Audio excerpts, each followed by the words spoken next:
नमस्कार दोस्तों, कैसे आप सभी। उम्मीद करता हूँ आप सभी अच्छे होंगे। तो दोस्तों, आज की इस वीडियो में हम लोग हिंदी का प्रैक्टिस सेट नंबर 3 करेंगे। तो चलिए शुरू करते हैं। देखते हैं पहला प्रश्न। देखिए, पहला प्रश्न है, प्रसन्नता शब्द में कौन सी ध्वनि है। ऑप्शन नंबर ए संयुक्त ध्वनि, संपृक्त ध्वनि, युग्म ध्वनि या उपयुक्त में से कोई नहीं। तो इसका सही आंसर है ऑप्शन नंबर सी, युग्म ध्वनि। देखिए, युग्म ध्वनि क्या क्या होता है।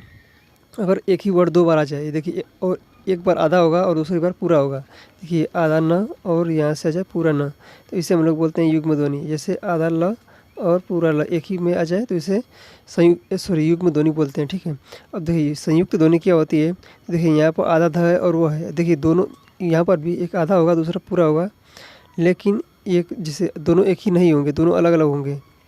जैसे ध्वनि देखिए, युग्मक में देख लीजिए, आधा ग है, पूरा न, पूरा म है, और ध्वनि में आधा ध है, पूरा व है, तो इसे संयुक्त ध्वनि बोलेंगे। और जब एक ही दो बार आ जाए तो उसे हम लोग क्या बोलेंगे, युग्मक ध्वनि बोलेंगे। तो इसका राइट आंसर हो जाएगा ऑप्शन नंबर सी। अब देखिए, अगला प्रश्न है, कव्वाली शब्द में कौन सा लिंग है। पुल्लिंग, स्त्रीलिंग, नपुंसक लिंग या उभय लिंग। तो इसका सही आंसर है ऑप्शन नंबर बी, स्त्रीलिंग।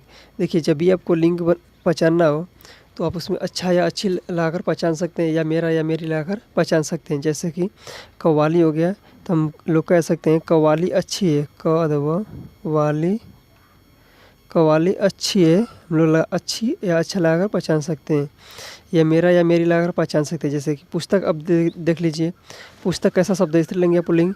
देखिए, आप जब भी बोलेंगे तो आप बोलेंगे कि मेरी पुस्तक है, यह मेरी पुस्तक है। तो आप कभी मेरा यहाँ पर नहीं लगाएंगे पुस्तक के साथ। ठीक है। तो चलिए अब आगे देखते हैं।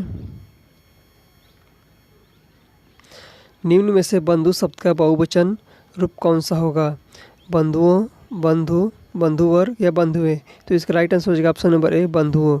इसका राइट आंसर हो जाएगा ऑप्शन नंबर ए, बंधुओं। चलिए अब अगला प्रश्न देखते हैं। आपके घर में इतना दूध होता है, कुछ हमारे यहाँ भी भिजवा दिया करिए। सर्वनाम है, इसमें कौन सा सर्वनाम होगा। निश्चयवाचक सर्वनाम, संबंधवाचक सर्वनाम, अनिश्चयवाचक सर्वनाम या निजवाचक सर्वनाम। तो इसका राइट आंसर हो जाएगा ऑप्शन नंबर सी, अनिश्चयवाचक सर्वनाम। कोई, कुछ, कौन के कोई और कुछ जो है अनिश्चयवाचक सर्वनाम में आते हैं। कौन क्या प्रश्नवाचक में आ जाते हैं। चलिए अब आगे देखते हैं।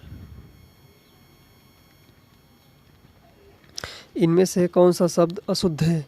ज्योत्सना, संतुष्ट, सुपर्णखा या पृष्ठभूमि। तो इसका राइट आंसर हो जाएगा ऑप्शन नंबर डी, पृष्ठभूमि। देखिए, पृष्ठभूमि नहीं होता है, पृष्ठ होता है, पृष्ठभूमि होता है। तो इसका राइट आंसर हो जाएगा ऑप्शन नंबर डी। अब अगला प्रश्न है,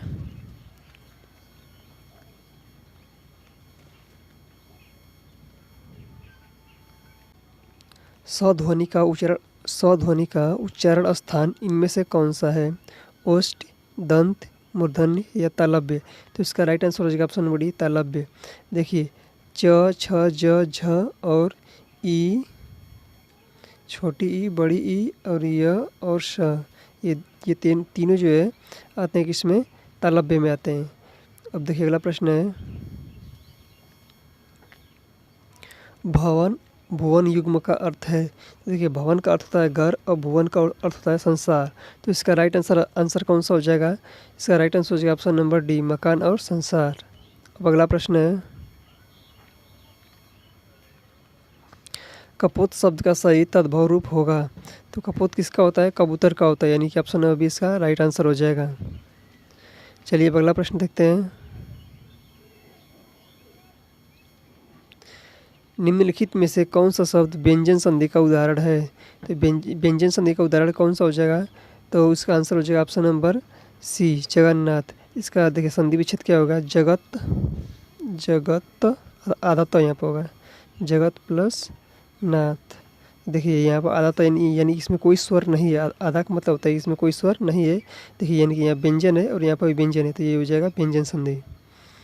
अगला प्रश्न है, किस कवि को भारतीय आत्मा कहा जाता है। माखनलाल चतुर्वेदी को, या फिर प्रसाद को, या फिर दिनकर को, या मैथिली शरण गुप्त को। तो इसका राइट आंसर है option number A, Makhanlal Chaturvedi. यानी कि माखनलाल चतुर्वेदी को भारतीय आत्मा कवि कहा जाता है। देखिए, अब अगला प्रश्न है, वह लड़का ठंड से काँप रहा है वाक्य में कारक का भेद है, यानी कि वाक्य में यह वह लड़का काँप रहा है, इसमें कौन सा कारक है? संप्रदान कारक या करण कारक या अपादान कारक या अधिकरण कारक? तो इसका राइट आंसर है ऑप्शन नंबर बी, करण कारक। देखिए से जो है से करण कारक का जो है पहचान होता है, तो इसका right answer option number B, करण कारक।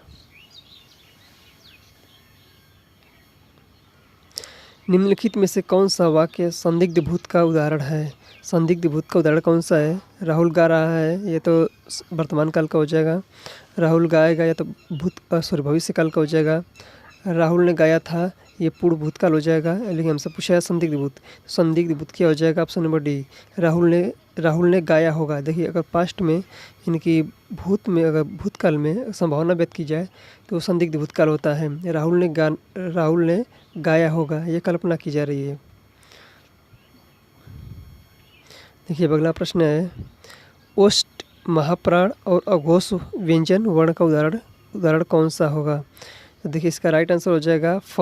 देखिए इसको पहचानने के लिए सबसे पहले आपको ओष्ठ ध्वनि चुननी चाहिए। ओष्ठ क्या क्या होते हैं? प, फ, ब और ब, ये दोनों क्या होती है? ओष्ठ होती है।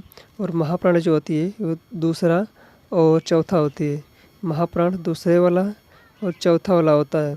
और अघोष की बात करें तो दूसरा और पहला अघोष होता है, यानी कि इन तीनों में कॉमन कौन सा हो जाएगा? फ हो जाएगा, यानी कि ऑप्शन नंबर इसका राइट आंसर है। अगला प्रश्न है, निम्नलिखित में कौन सा शब्द पत्नी का पर्यायवाची नहीं है? भार्या, दारा, भगिनी या वामांगी? तो इसका राइट आंसर हो जाएगा ऑप्शन नंबर डी, भगिनी। भगिनी किसका पर्यायवाची शब्द होता है? तो भगिनी होता है बहन का पर्यायवाची शब्द। चलिए अगला प्रश्न देखते हैं।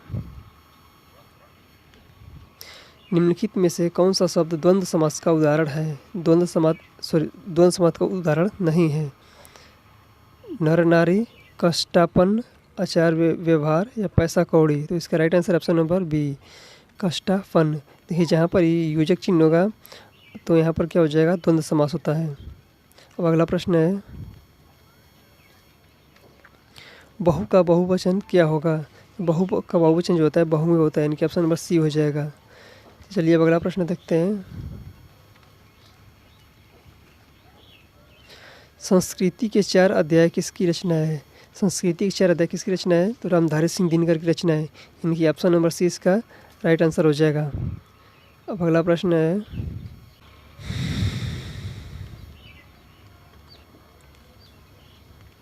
देखिए अगला प्रश्न है, कितनी नावों में कितनी बार की रचनाकार कौन है?